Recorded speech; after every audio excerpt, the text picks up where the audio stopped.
Good morning. We'll start today's event. Nagpur and all the remote locations who are connected, we are starting now. So first of all, a very good morning to you all. Thanks for coming. You know, it's a Saturday morning, and for this event, we did change the times because typically we do it in the afternoon. Month of May is not very pleasant in the afternoon, so we thought we'll do it in the morning. So it looks like, I don't know, we thought probably people will not show up in the morning, in the afternoon. Said morning might be a better audience, maybe not a whole lot. But anyway, the audience that is here is small, but we can make it very interactive. So that's the whole point. So without further delay, let me just quickly talk about what we are doing and why we are doing it. This series of technical talks that we have been conducting every month is pretty much, we have been doing this in honor of Dr. Alan Turing, who is widely regarded as the father of computer science. This year is his, 2012 is his centenary year. So we started this event in July 2012 to commemorate his 100th birthday, and then we've been doing this on a monthly basis. As most of you know, he is a well-known mathematician, logician, cryptanalyst. So this topic today pretty much gels very well with some of his passionate areas of interest. I'm sure you are aware that Alan Turing has been, the person who has really kind of defined or formalized this whole concept of what's an algorithm, what's computation, and of course his Turing machine is very well known as well. So the reason we wanted to celebrate it was, though the people in the field or who are computer science specialists probably know Alan Turing by person, his contribution is not really very well known. So we wanted to use this as an opportunity to kind of, evangelize a little bit and highlight some of his significant contributions, which have been, which stood the test of time. More important is that there is a prize that is associated, an award that's associated in his memory, which is the Turing Award, ACM Turing Award, and it's widely regarded as the equivalent of the Nobel Prize in the computer science field. And every year it's awarded to people who have made very significant contributions. So each of these monthly talks have been, in some sense, in honor of some of the Turing Award recipients. Okay. So for today's event, we have two speakers. The event is in honor of Turing Award recipient, the 2002 Turing Award recipients, Ronald Rivest, Shamir and Leonard Adelman, who are, I'm sure most of you have heard of the RSA acronym, which is a well-known cryptographic algorithm. So this is in honor of the individuals who invented this algorithm. We have Pandurang Kamat, who will be speaking about the life and work of the three Turing Award recipients, and followed by a short tea break, and then we'll have a session on what is wrong with the internet by Sanjay Deshpande, who is the CEO, founder, CEO, and Chief Innovation Officer of Unicam. Okay. So, as I said, these are the three gentlemen in whose honor we have today's event. Today's event is being live cast in 3 of Persistence location, our offices in Nagpur, Hyderabad, and Goa, and we also have one educational institution. It's the Sanjay Godawat group of institutions based out of Kolhapur. This has been an ongoing thing. We've been doing it for almost now. This is the 10th of the series. We have one more to go. And next month, which is the kind of the grand finale, we'll be completing one complete year of these technical talks. We would have Professor D.B. Phatak from IIT Bombay, and the details are still awaited. We'll share with you as we get more details. But the event is scheduled for June 22nd. That's 22nd, the third Saturday of next month, or fourth Saturday of next month. Please do go to our website to get additional details, and we'll post all the details as we finalize the logistics of that event. Okay, and of course you can always go to additional details of ACM at india.acm.org. There's a lot of interesting material available there. Urge you all to become members of ACM and avail of this wonderful set of digital documents that are available there. So without further delay, let me take a moment to welcome Pandurang Kamat, the first speaker of today's session. Pandurang works as a principal architect in the CTO office at Persistent Systems, which he joined in September 2012. Prior to that, he was with Ask.com, and then he was also working with organizations like Bell Labs and institutes like Rutgers and so on. Pandurang has a PhD from Rutgers University, which he earned in September 2007. And he has several publications to his credit. So let me not take any time out of his interesting talk. So please come on stage, Pandurang, and all yours. Hi. Good morning, everyone. Thanks for joining us here today. I'm going to talk about the 2002 Turing Award winners, Rivest, Shamir, and Adelman. I'm going to talk both about the inventors and the algorithm. And while I was preparing for this talk, I thought it would be very interesting to talk about how did the algorithm come to be. It didn't just strike them out of the blue. So the story of today's talk is about the events and the other advancements that eventually led to this very elegant and very profound algorithm. So the citation for this award for them reads in part as for their ingenious contribution to making public key cryptography useful in practice. And this algorithm and this contribution was presented to the world through a paper, a method for obtaining digital signatures and public key crypto systems. It was published at Communications of the ACM in 1978. So RSA is something that we all have come to use in our daily lives without often. Okay. Okay. Check. This is the locations. I'm not able to hear. Yeah, the location. How do we confirm? Are they on the bridge? Can you hear us now?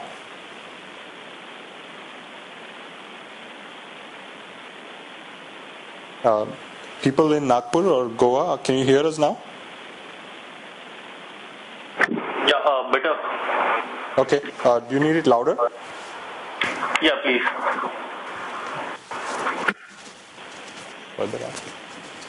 All right, I'll try to speak up. So we've come to use RSA without often even knowing about it. So I giving you a picture of the most commonly used place where the RSA is used, which is in the when we are accessing secure web services through our browsers. So you see that little lock-like icon there. So that shows you what is known as a public key certificate of a web server that you're visiting securely. And more often than not, almost everywhere, the algorithm that's used for digital signature or encryption in this is RSA. So let's start by talking about the inventors themselves. So this is a picture that Time magazine took when they interviewed and put a cover story about this algorithm, which broke before the paper was actually published by ACM. I don't know if you are noticing it from this distance, but there is a very interesting sense of humor that these people had. So they deliberately left this P equal to NP proof on this as some kind of a very geeky humor. Apparently nobody got it until they explained it during their subsequent talks about this. So we have Adi Shamir here, Ron Rivest, and that's Len Adelman. So talking about Ron Rivest, he was born in 1947 in New York, studied at Yale University, and then his PhD from Stanford. And currently he is a MIT Viterbi Professor of Computer Science at MIT, and also is very active in leading the Cryptography and Information Security group there. He's also involved with the Theory of Computation group. And in terms of outside of academia, he was the founder of RSA Data Security, along with Shamir and Adelman. And that is now owned by EMC as it was eventually changed to RSA Security and then was bought over by EMC. He also was a co-founder in VeriSign and digital coin startup known as Peppercoin. So he's had a very extensive set of research in the area of cryptography and computer and network security, and lately in the last decade or so also in voting systems, secure voting, remote voting, electronic voting, and so forth. He's the inventor of a series of cryptographic hash functions that are listed here: MD2, MD4, MD5, and MD6. Some of which were candidates. MD5, as we know, was a standard, but others were also candidate for advanced hash functions. So a cryptographic hash function is basically a one-way function that takes a large input and translates it to a fixed space input in a way that the reverse, like knowing that fixed space input, it's not possible to figure out what the original input was. Eventually MD5 is now stands broken, so there are other standard, SHA-256 for example is a current standard for a hash function.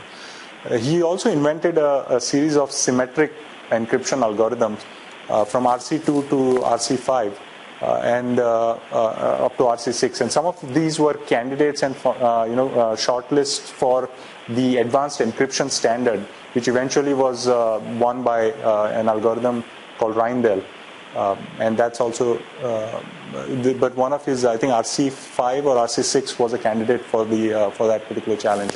He's also the co-author of a very popular book that anybody who studied computer engineering would know, or computer science, the CLRS book, along with Coleman, Lesson, and Stein. It's the Introduction to Algorithms, and he's won several awards. I've only listed a very short list of those here. The Paris Canalkis Award, which is jointly won with Shamir and Adelman, the Marconi Prize, the Turing Award, of course, and is also in the National Cybersecurity Hall of Fame. So about Adi Shamir, he was born in Israel in 1952, did his BSc in mathematics and then PhD from Weizmann Institute in Israel, which is a pretty famous institute there. He's currently a Paul and Marlene Bowman professor at the Department of Applied Mathematics back in Israel at the Weizmann Institute of Science. And before that, in 1978 through 80, he was a faculty at MIT along with Adelman and Rivest. So his research, which I'll talk about a little bit more in depth on the next slide, but his research spans a very broad swath of cryptography and mathematics. So started with broadcast encryption, ring signatures, T functions. He was also very on the forefront of cryptanalytic attacks on symmetric ciphers or stream ciphers, and also did research around protective techniques on side channel attacks like power attacks. We'll talk a little bit about side channel attacks on RSA later in this talk. He's also won several awards. Again, this is a non-comprehensive list here. The Baker Award, the Erdos Prize by the Israel Mathematical Society. He's also a fellow of the ISCR. And of course, Turing and Canalkis Award with his RSA co-founders.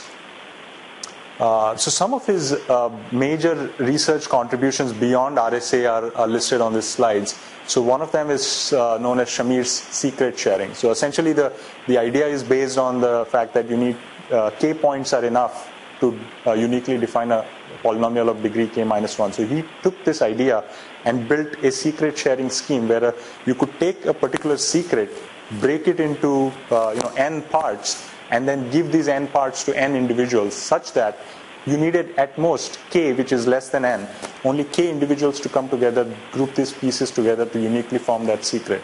And this idea has been used in something called threshold cryptography, especially in dynamic or ad hoc environment where you don't have central authorities available. So you distribute a secret amongst all the players, and you need at any time a quorum of k to recreate that secret. He's also, the things that I've listed as new field here are basically fields that he launched with his new ideas. So one of them is the differential cryptanalysis. This is a way of studying and attacking ciphers where you give a particular cryptographic construct different inputs and study the outputs and vary the inputs slightly, check the output and try and break that cipher using techniques like this. That's a simplified version of what differential cryptanalysis is. So he very famously, he wrote a book on differential cryptanalysis of the DES, that is the data encryption standard, which was the encryption standard at the time in the 70s, declared by the NSA, and that was a symmetric algorithm. And he launched this field by showing that the DES was vulnerable and broken through differential cryptanalysis, which eventually led to NSA changing the standard. He also wrote a paper in 1984.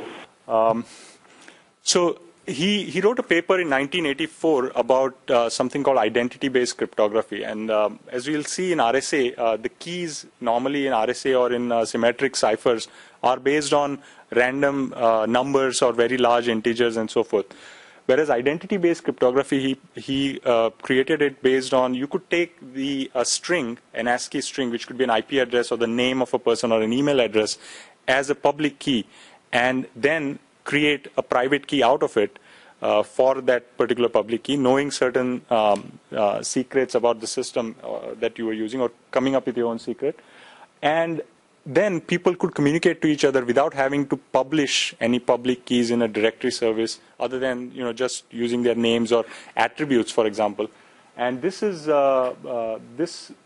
he talked about identity-based signatures in this paper, and also postulated that there should also be an encryption scheme that should exist along the same lines. He didn't actually give the scheme. And the scheme was eventually invented in 2001 by two different groups of people simultaneously. One was Professor Dan Boneh and Franklin from Stanford, using Weyl pairings. And simultaneously, the same year, incidentally, using quadratic residue by Clifford Cox. And these were the first practical implementations of identity-based encryption. But Shamir was the first to provide identity-based signatures in 1984. And he also, invented a new field called visual cryptography, where the decryption process, instead of being computational, is more of a visual manual process, where you could take a secret, break it into a set of images, then you would uniquely overlay them in a particular pattern to visually reveal what the secret was. It's not really taken off or in practice currently. Coming to Len Adelman, he was born in California in 1945, did his BA mathematics from Berkeley, and then PhD also from Berkeley in 76.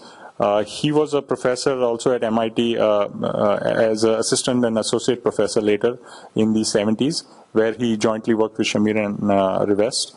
Eventually, now he's at University of Southern California, has been there since 1980 as associate professor and then professor of computer science. He's also co-founder of RSA. And here's some of his other research. Some of his more famous results, which is the Edelman-Pomerance primality test. Now, primality test is a test to determine whether a given number is random or, is prime or composite.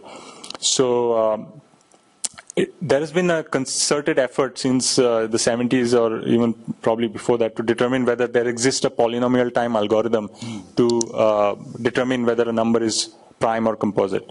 And RSA algorithm, for example, requires you to choose a prime number, so this primality test helps there.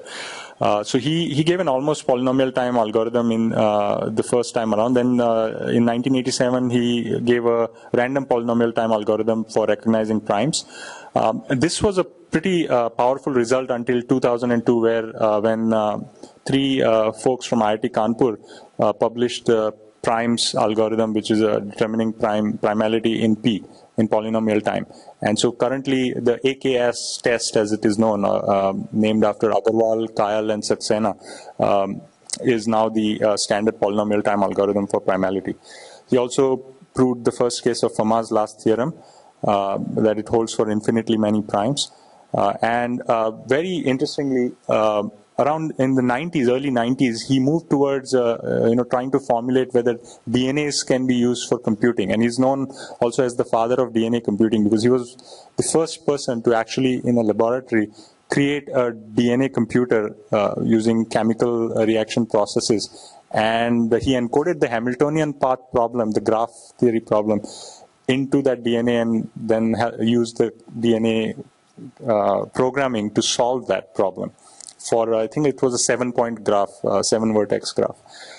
So fascinating stuff, completely away from the rest of the cryptographic stuff that he's been doing. And here's a short list of the awards and recognition: the Canalkis Award and Turing jointly with his colleagues, and is a distinguished professor title at USC.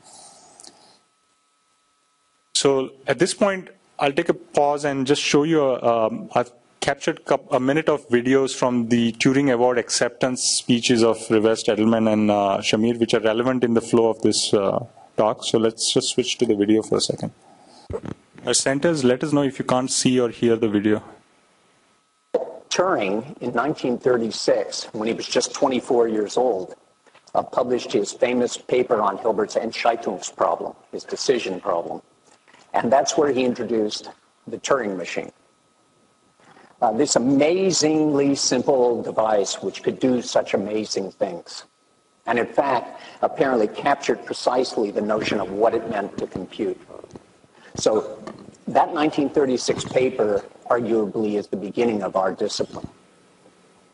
Remarkably, just 2 years later, in 1938, apparently in anticipation of the coming war, Turing went to work doing cryptology for the British government.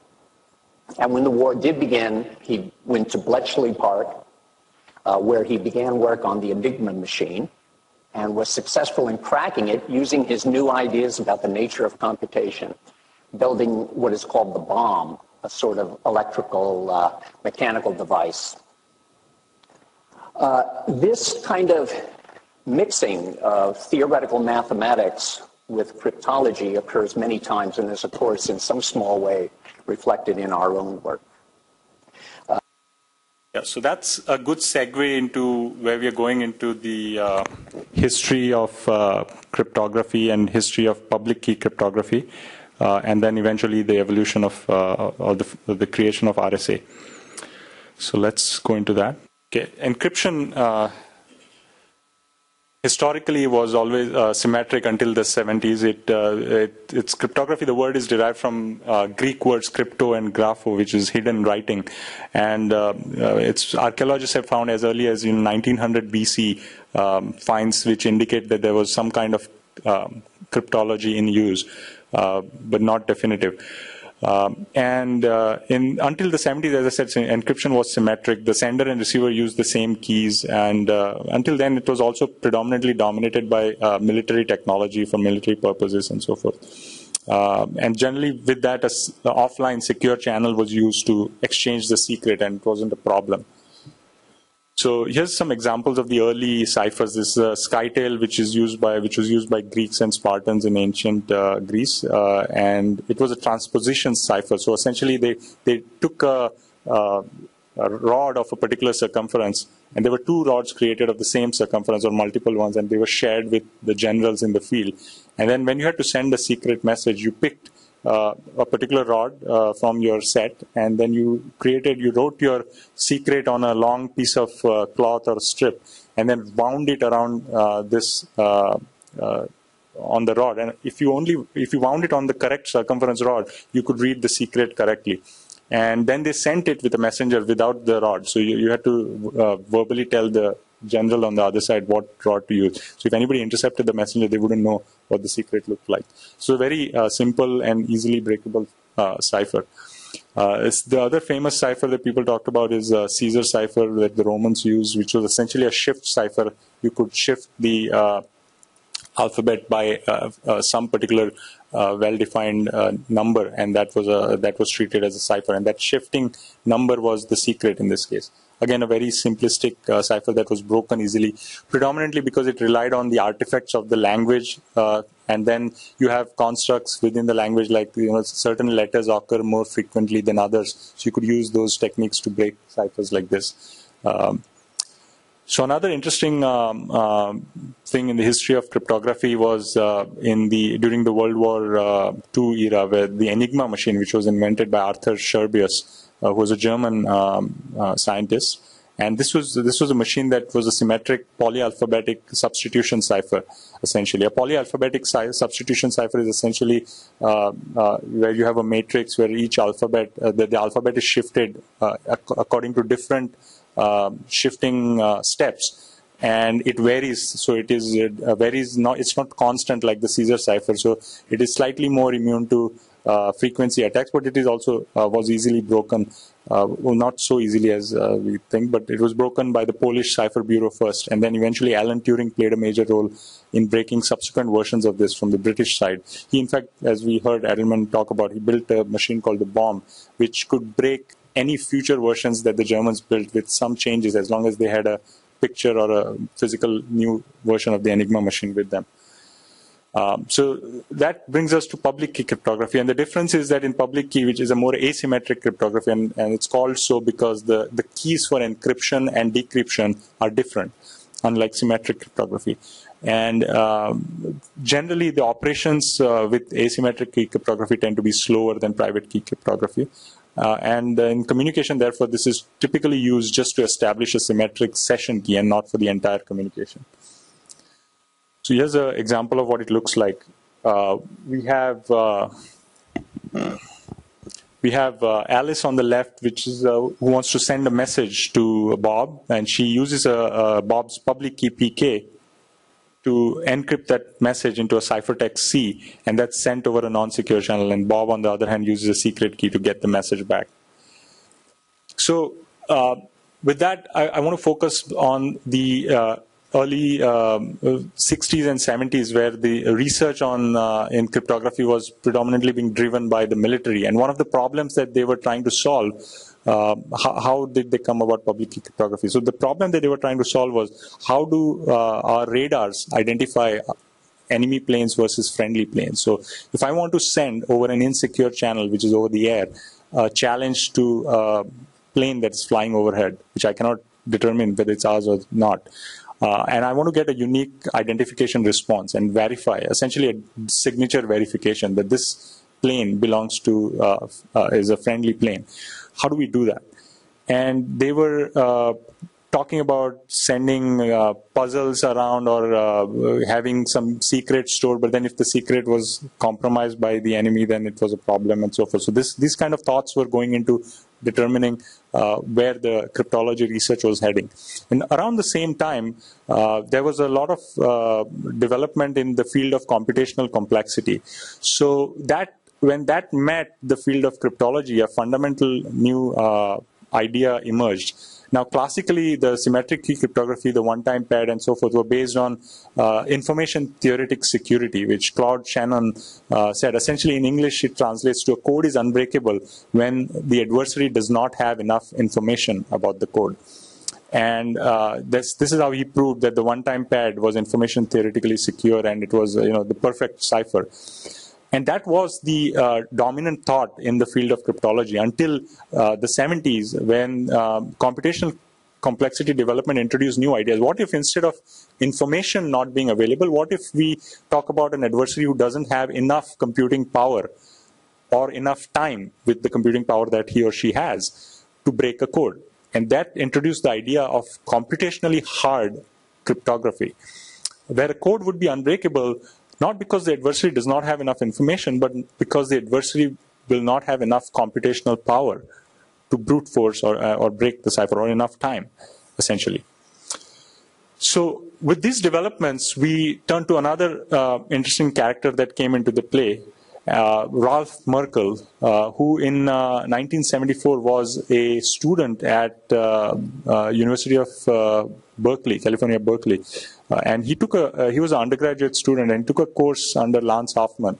And at this time, in parallel, Whitfield Diffie and Martin Hellman were at Stanford working on cryptography and trying to come up with solving, the idea of coming up with this open channel, establishing keys over insecure channel, and eventually getting into signature verification on over insecure channels. So meanwhile, Merkle had this idea for a class project that I could figure out a way to establish secure communications between two parties over an insecure channel without any prior secret sharing.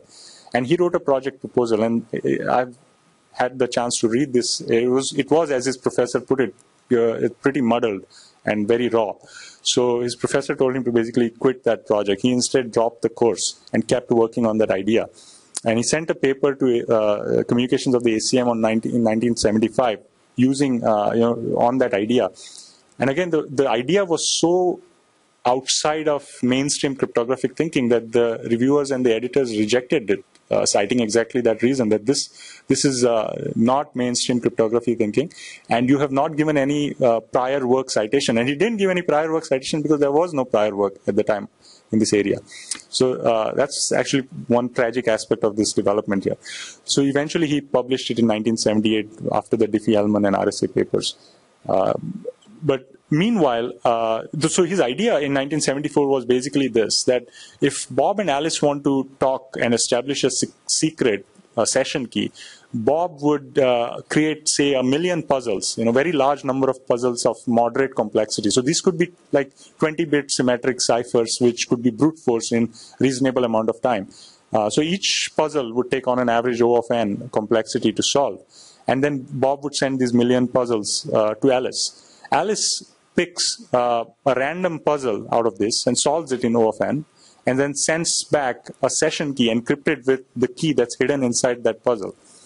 Now, an adversary, Eve, who's listening to this exchange, has to, on an average, solve 500,000 puzzles with a complexity of O of n square to get that key, because she doesn't know which puzzle Alice has picked. So, with this idea, you have the ability, it's of course not a very robust way of doing cryptography, but at the time, this was a very interesting leading thought.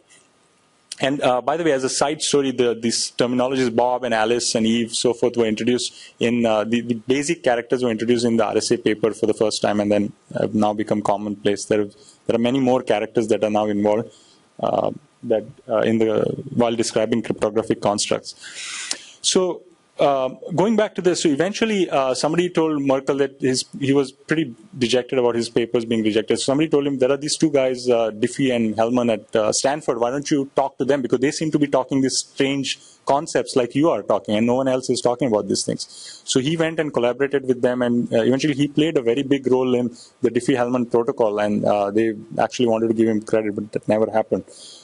So as Diffie puts it, so around 1975, as they were toying with these problems, the way he phrases it was that public key cryptography was born a child of two problems and a misunderstanding.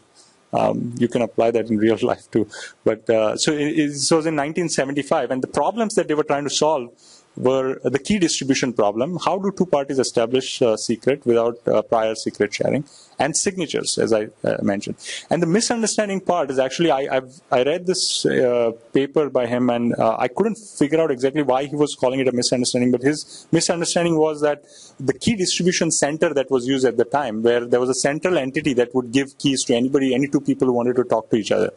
And his concept was that, yeah, that is an insecure construct, because you have a single entity that could be broken by a hacker and compromise the entire system, or a government could force it to turn over the keys. And I think those were valid points. But I think what he might have been meaning by misunderstanding was that eventually there is actually very valid uses for such a key distribution center despite its limitations. And we know that because today we use it in Kerberos protocol for issuing temporary tickets and so forth.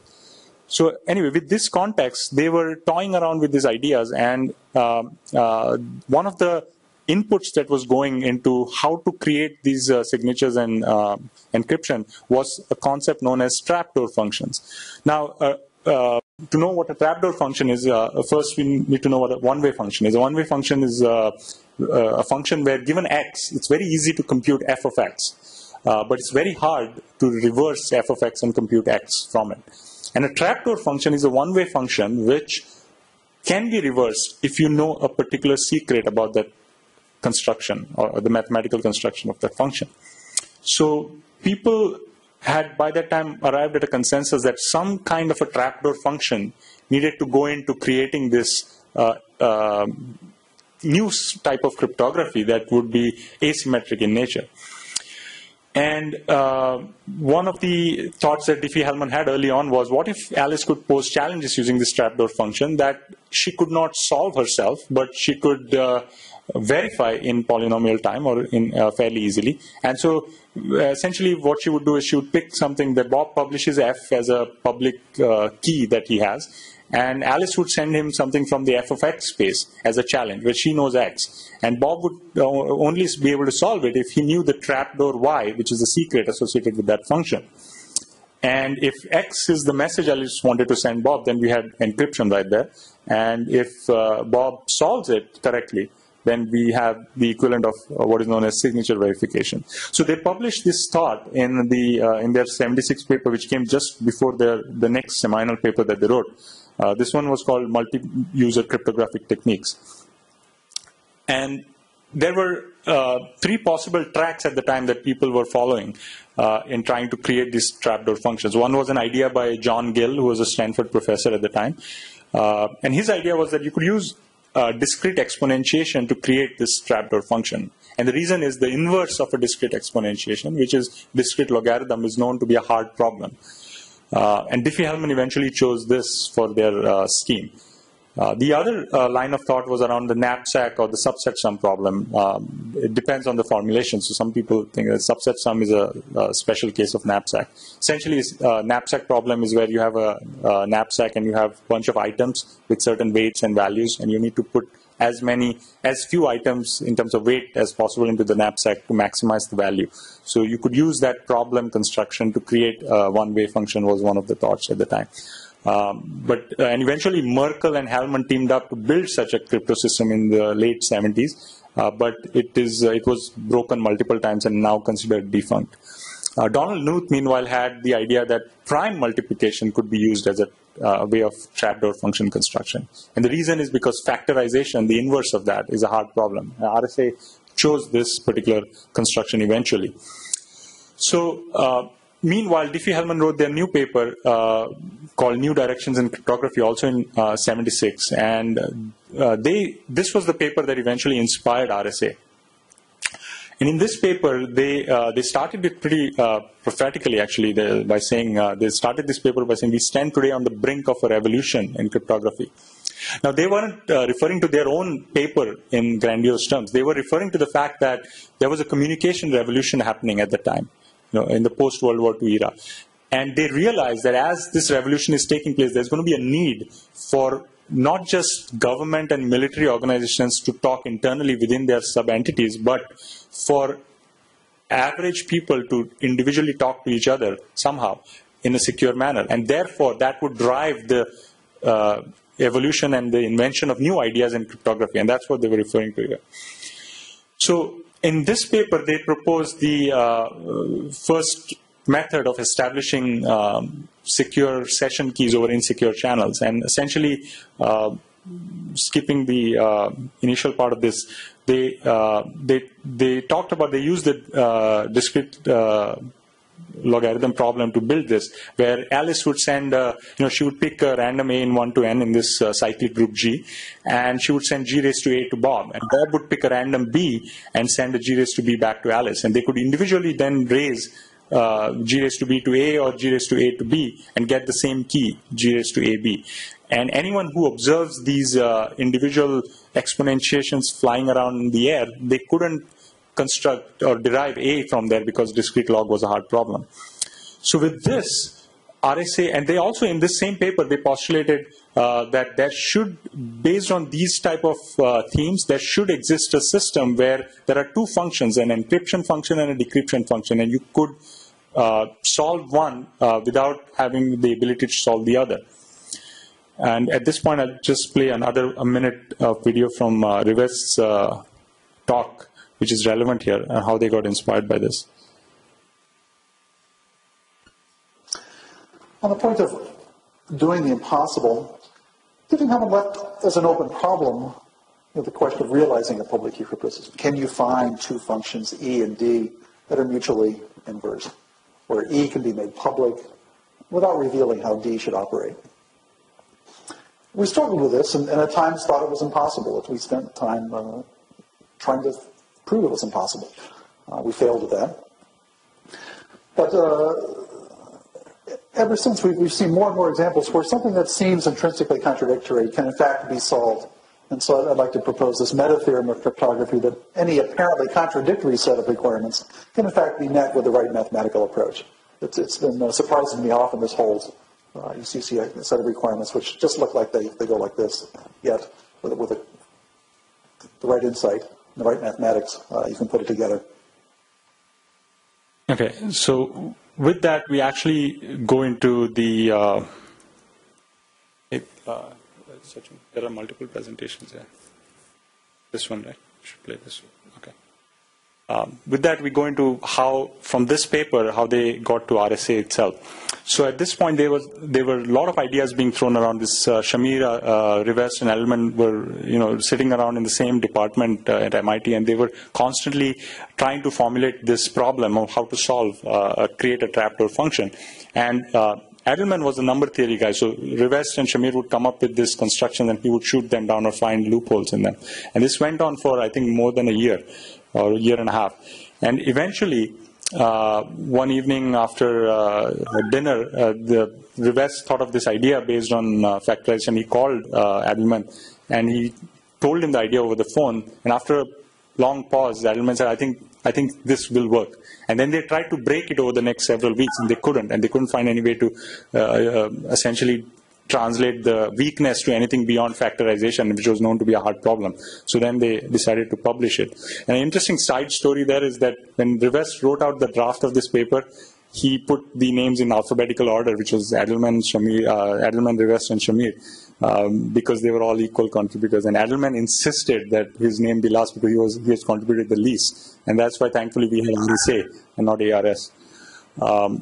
So some number theory about how RSA works. We know about the GCD, the greatest common divisor, between two numbers, which is the largest positive integer that divides both A and B. A and B, the integers are called relatively prime if the GCD is 1. Another construct to know here is congruence, that if you have two integers A, B, and n, where n is not 0, and A is congruent to B mod n, if A minus B is a positive or negative multiple of n. And an example of that is shown here. The 17 is congruent to 2 mod 5. So these are fairly straightforward concepts. The third construct is multiplicative inverse, that if you have A, n, GCD is 1, then if there exists S and T integers such that AS plus NT is 1, then AS is congruent to 1 mod n, and S is known as the multiplicative inverse of A mod n. Essentially, if you multiply A with something that gives you 1 mod n, then that is the multiplicative inverse. A very powerful result that goes into RSA is also the Chinese remainder theorem, which was due to Sun Tzu in the 5th century, which states basically that if GCD of P and Q is 1, and then given A and B, there exists exactly one solution X mod PQ to the simultaneous congruences X congruent to A mod P and X congruent to B mod Q. And we'll see in the RSA slide next how this result plays out. We also need to know about Fermat's little theorem, that if P is prime and P does not divide A, then A raised to P minus 1 is congruent to 1 mod P. This, again, is a central part of the RSA construction, and it's known as little only in deference to his last theorem. There's no other reason to call it. It's a pretty profound theorem, actually, so just so that not to confuse it with his last theorem, they're calling it Fermat's little theorem.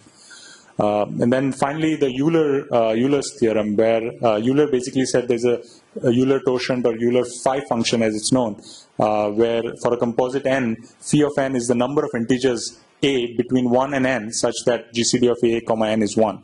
So this function is, if n is a composite of two primes, it can be written as phi of n equal to p minus 1 into q minus 1. And this is again a central construction in RSA.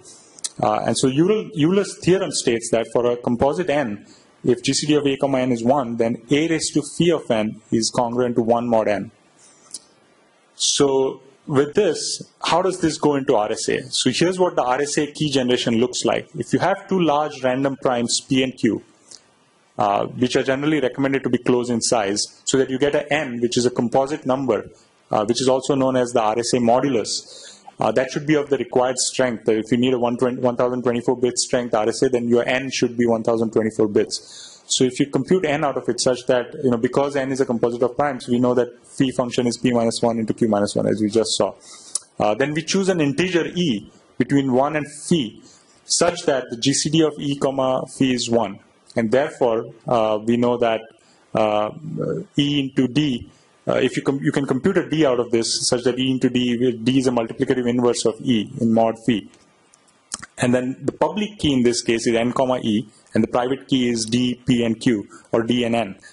Sorry, not D and N, so D, P, and Q. But N is known as the modulus, E is the public exponent, and D is the private exponent.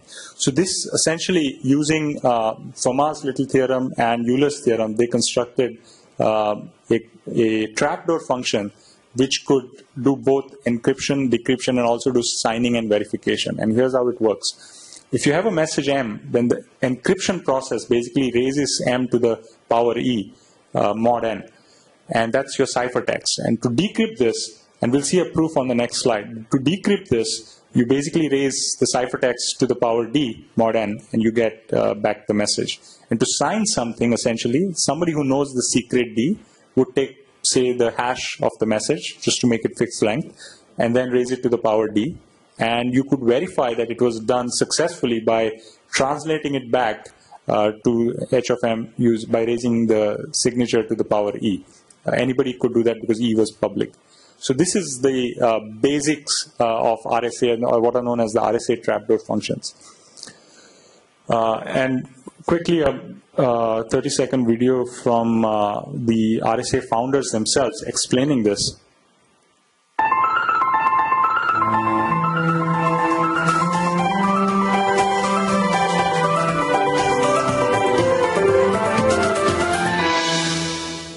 So, the RSA crypto system is based on the difficulty of factoring large numbers which are products of two prime numbers. To use the RSA crypto system, first you have to find two primes, P and Q, and then you multiply them together to create their product called N. Then you form a number called phi of N, which is P minus 1 times Q minus 1. Then you find a number E, which is relatively prime to phi of N, and a number D such that E times D is congruent to 1 mod phi of N. And then your public key becomes the number N and the number E, and your private key becomes the number N and the number D. And the decryption operation, very pleasingly, is just the same operation, but with the ciphertext being raised to a different power, D, and the message M resulting back. This algorithm is used very widely, and as far as we know, is perfectly sound and usable for quite a bit into the future. They did this.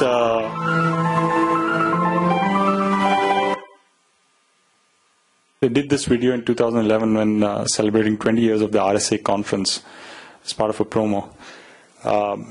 So here's the proof of correctness of RSA. Now it looks more complicated than it is, since we just looked at some of the construct. So essentially, we know that E comma D, E into D is congruent to 1 mod phi of N, which is P minus 1 into Q minus 1. Let me try and point this while I'm talking. So essentially that means ED minus 1 is equal to H into phi, which is P minus 1 into Q minus 1. And then if you have two choices here. If M raised to E raised to D is congruent to 0 mod P, then it's a trivial case that M to the power E to the power D is a multiple of P. And therefore, it's congruent to 0, and therefore it's congruent to M mod P. Now, on the other hand, if M raised to E to the power D is not congruent to 0 mod P. So then we have this next construction, which is that it is, you take M to the power E to the power D and break it into a multiplication of these two entities, M to the power ED minus 1 and M, which ED minus 1 is essentially M to the power H into phi. From there we can eventually get to the point where it's M to the power P minus 1 into H to the power Q minus 1. And when this is in the mod P space, M to the power P minus 1 translates to 1 in mod P space. So essentially that's 1 raised to H Q minus 1, which is 1. And that means it's congruent to M mod P. So what we have shown is M to the power E to the power D is congruent to M mod P under all circumstances. Now the same way we can prove it that it's congruent to M mod Q. So, and this proof is based on Fermat's little theorem. So now that we have proven that it's congruent to both P and Q, so using Chinese remainder theorem, we get that m to the power e to the power d is the same as, is congruent to m mod pq, which was our modulus n. This was the way that Fermat's little theorem and CRT go into proving RSA correctness.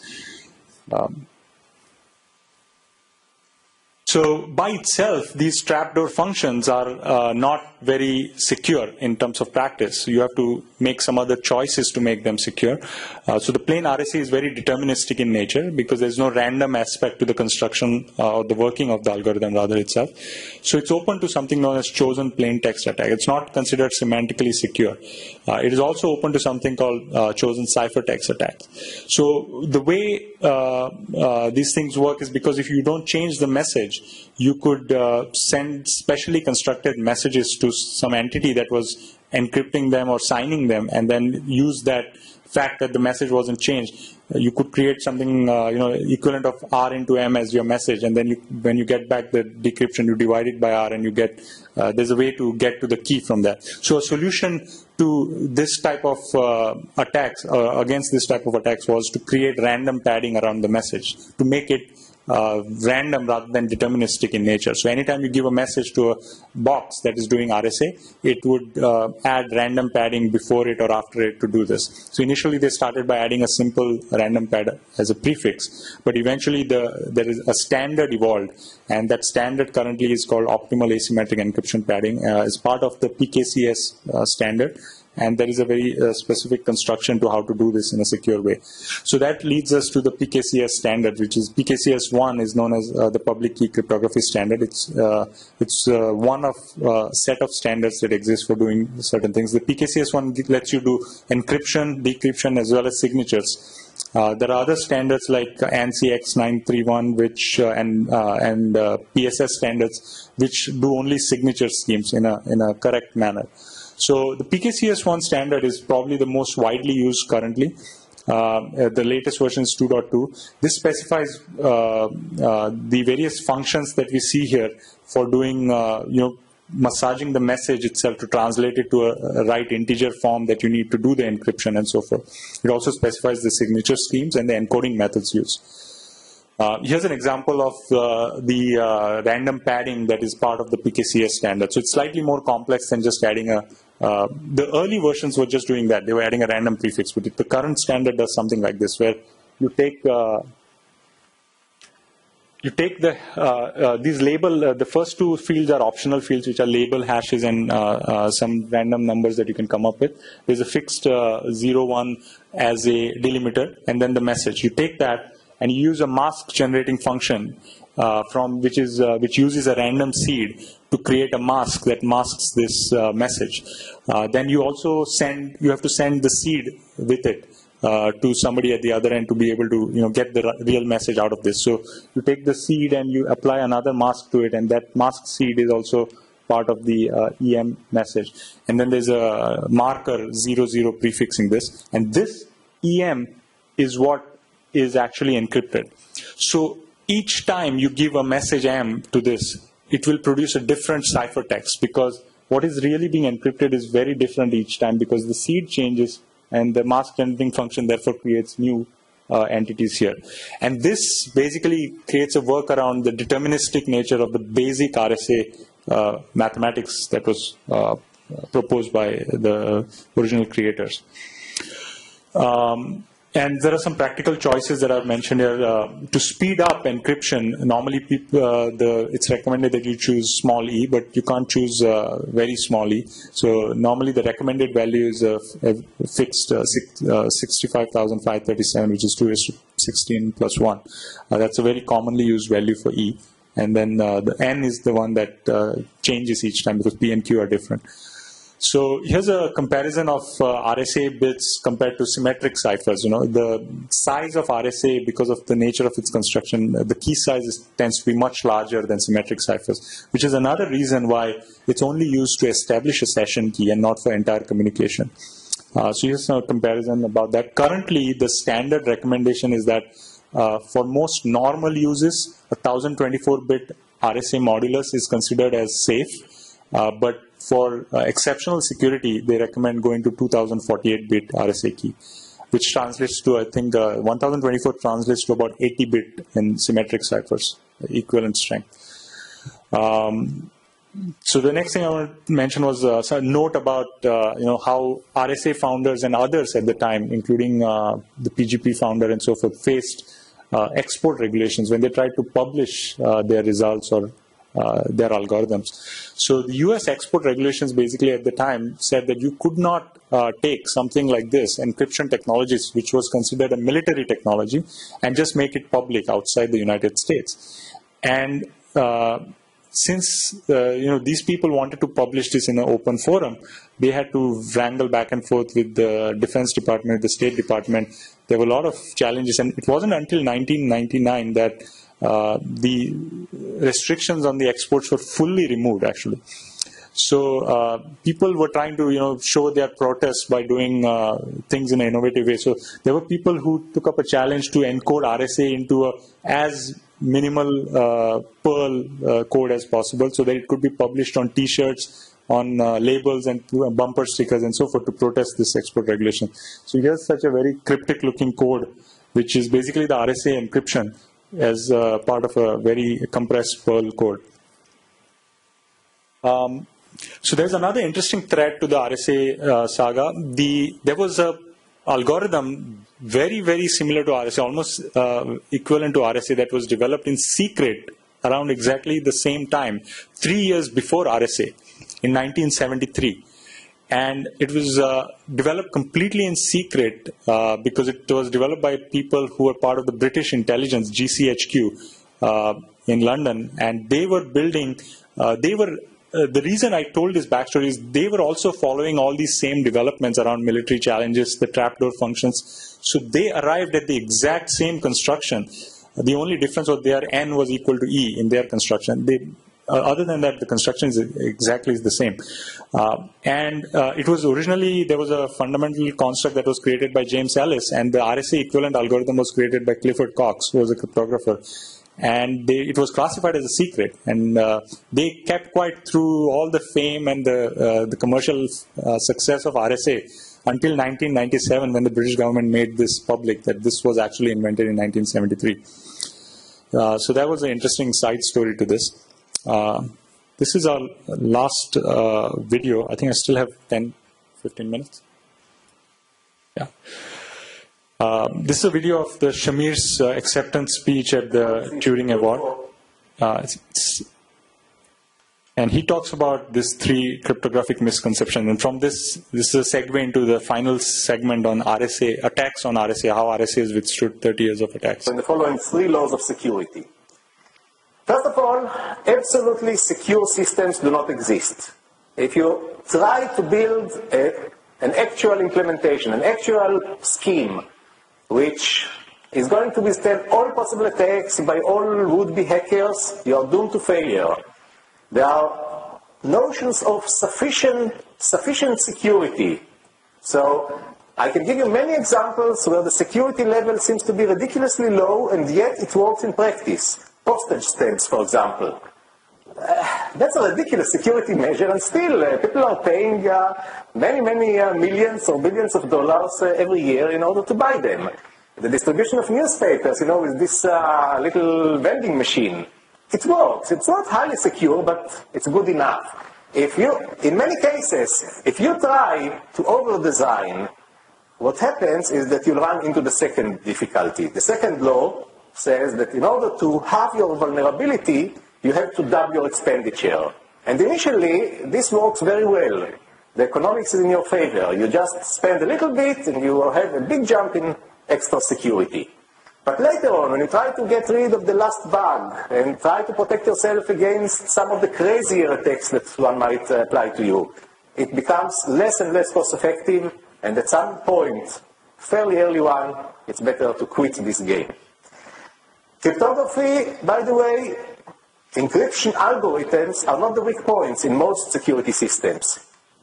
cryptography is usually bypassed. I'm not aware of any major world-class security system employing cryptography in which the hackers penetrated the system by actually going through the cryptanalysis and doing very deep mathematics. Usually there are much easier ways how to penetrate the security of systems. And he's absolutely right about that. This was delivered in 2002 and they accepted the Turing Award, but even today, most of the high-profile attacks or the complex attacks have all taken place. None of them have really broken or cryptanalyzed the fundamental algorithms, either whether it be symmetric or asymmetric. It's always phishing or rooting some device using vulnerabilities in implementations or OS and so forth. So here's an interesting ex-KCD comic that kind of talked about the same thing, that instead of trying to break laptops encryption, if you can't read that, with $1 million cluster or something, just drug the guy and beat him up till he gives you the password. That's generally how things get broken rather than cryptanalysis so far. And that's a testament to the very powerful mathematical constructs that go behind building these systems, and the number of eyeballs that publicly scrutinize them and look for loopholes. So this kind of plays into this thing called Kirchhoff's principle, where he talked about that in a really good security system, everything about the workings of the system except the keys should be public. And that if it can withstand that kind of a scrutiny, then it's a good system. So that segues into attacks, 30 years of attacks on the RSA algorithm and what has worked, what has not. So broadly, we have three approaches that people have taken. Brute forcing is always a great approach. You try every possible combination, but it's not really a feasible approach to large moduluses. Factorization is the mathematical approach that takes the idea that you could use clever algorithms to try and factorize the modulus n. And we'll see a few examples on the next slide. And then third approach is implementation attacks that look for vulnerabilities in actual implementations, as Shamir was talking about, timing attacks, power attacks, fault attacks, and they try to break the workings of a practical implementation rather than the maths behind it. So the factorization approach takes 2-3 forms. You could try to factorize n directly, then find phi of n and then d, or determine phi of n directly and use that to find d. And the third option is to find d directly.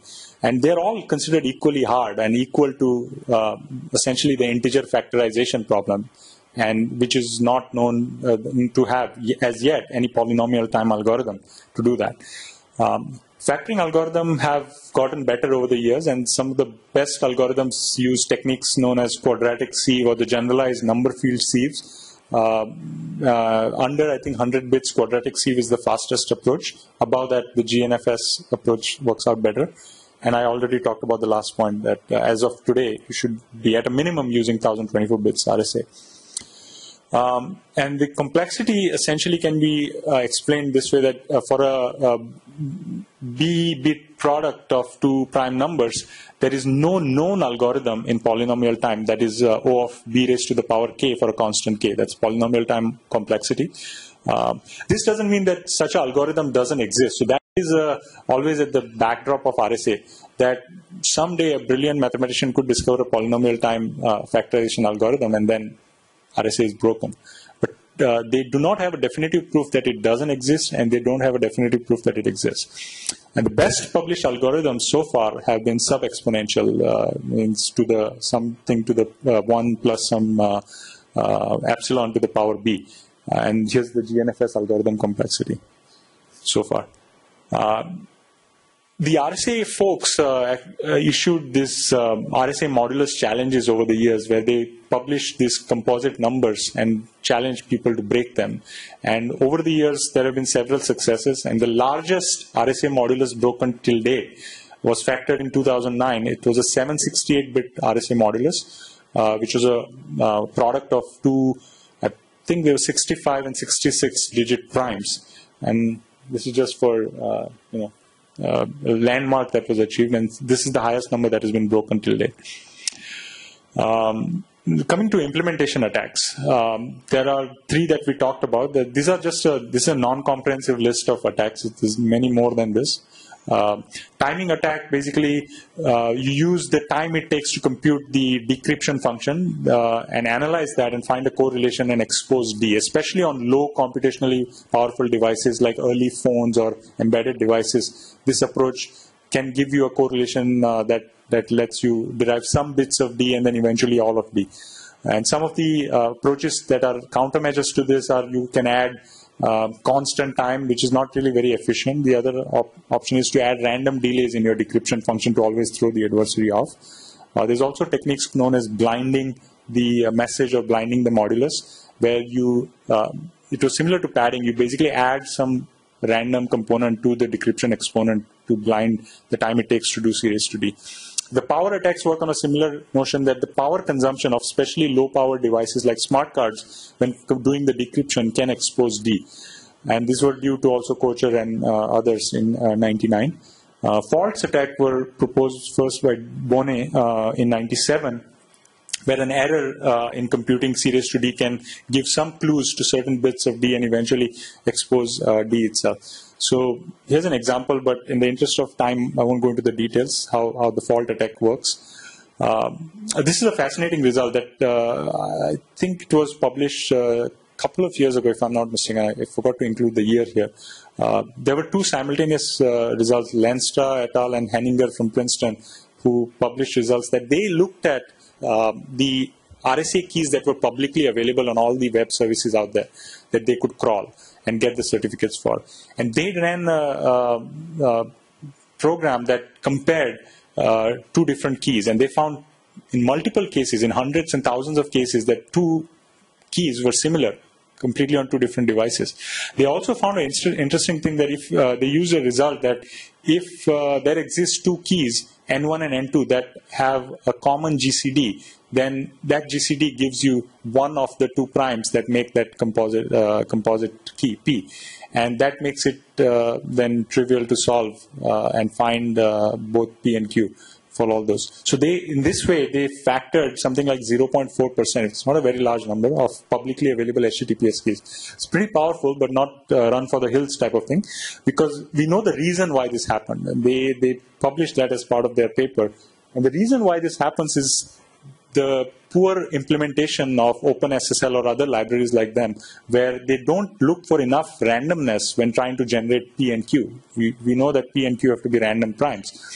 So the reason for that is, and generally this thing, this result was almost dominated, in fact, almost completely on embedded devices like routers, switches, VPN, hardware modules and stuff like that, which is pretty scary, but which also means that these devices were not using the right randomness. On a computer, for example, typically people use, ambient noise that is being picked up or keystrokes as sources of randomness. You can also use diode noise and so forth as randomness sources. So on these devices, if the initial randomness, this is how the typical algorithm looks like. So you take the random source and you build your first number P, then you add more randomness and generate Q. So if you don't have a good source at the start, typically the P tends to end up being common with some other key generated somewhere, and that was the problem here. I'm going to skip over the low power exponent. It's an attack briefly about that if you choose, if your D is too low, if your D is less than 0.25, there is a known algorithm that's in linear time to recover D. And Bonnet improved that with Durfee in 98, saying that if D is anywhere less than n raised to 0.292, RSA should be insecure. So you can't have a very small D and expect it to be safe. And finally, the big challenge out there is about quantum computing and how it poses a threat to factoring.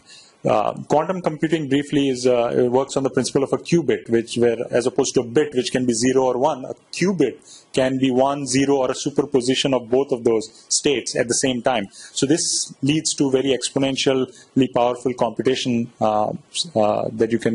computational system that you can build. Now, thankfully, there isn't really a functional, commodity computer like this available yet. But there is an algorithm, Shor's algorithm, where he proposed in 1994 that if such a quantum computer exists, Peter Shor has given an algorithm that can factor very large primes in polynomial time. In fact, O of log of n to the power 3. And it's a probabilistic algorithm, so it works sometimes and doesn't work sometimes. It's still very, very strong result. The best implementation of a quantum computer and factoring have been in '99 by Bristol researchers and then IBM and UCSB in 2012, where they could, the Bristol guys put together a quantum computer of 4 qubits, 4 photons, and the IBM and UCSB guys built on that, and they could factor 15, that to 48% of the time. This is not a laughing matter, but it's a long way to go still to get quantum computers. They're not very stable in the way they exist right now. Here's a non-comprehensive list of other public key systems that have since come after RSA. Merkle-Hellman, the knapsack thing, which was considered dead for now. Rabin-Williams based on factoring. Goldwasser and Micali on quadratic residue. There's some more on factoring. The El-Gamal crypto system in 1985, which was based on the discrete log problem that John Gill had proposed as a trapdoor function. Then the elliptic curves, this is another very good result actually. In 1985, Miller and Koblitz talked about elliptic curve cryptography, which led to, it's a very powerful form of public key crypto system where the key sizes are even smaller, much smaller than RSA, and it gives you same result. The computational complexity is kind of on par to do encryption and decryption. And finally, the other interesting result is 2001, Bonnet, Franklin, and Cox they both built identity-based encryption using, one was using whale pairing and the other using quadratic residue. And those are, we actually worked with a company that Bonnet founded called Voltage Security that has commercialized this technology. So summarizing, 1977 RSA was first publicly known. It's a public key encryption and signature algorithm. It's based on number theory. Core security of it comes from hardness of factoring. Very widely deployed and powers a lot of secure modern communication. And the most effective of attacks so far over 30 years have been on implementation, although there has been some slow and steady progress on factoring itself. So it's withstood the 3 decades of attacks on it. Here's some acknowledgements. The contents and the material for this was borrowed from. And very interesting thing, to prepare for this, I looked at this course by Dan Bonnet on Coursera, which is a free course on crypto, where he does a very good job of leading you through understanding the fundamentals of cryptography. And it's online videos you can watch at your own leisure. It's pretty good. So with that, that's the end of my talk. Any questions? I'll take them now, or it's been a long talk. So thankfully, thanks for the patience.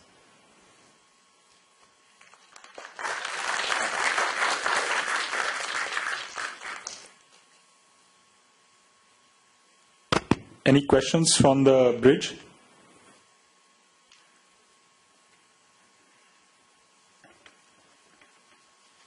Okay.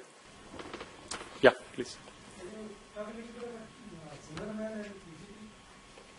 Yeah, if I'm not mistaken, I think so. The PGP is based. He was using El-Gamal encryption, if I'm not mistaken, and so it came up that he created this way of letting people use this easily into their communication rather than having to create complex structures. That right now we know that RSA is very easy to implement, but at the time it was not. So PGP was the first things that people could use easily in the email for email security and so forth. He faced the same problems with export regulations. In fact, he was threatened with arrests and so forth because he published PGP openly in defiance of the regulations at the time. And yeah, so that's basically what I can talk off the top of my head about that. Was there anything specific that you wanted from there? Right. It's precisely for the same export regulation reasons, which has since been taken away. It's in late 90s they got rid of that. Okay, thank you.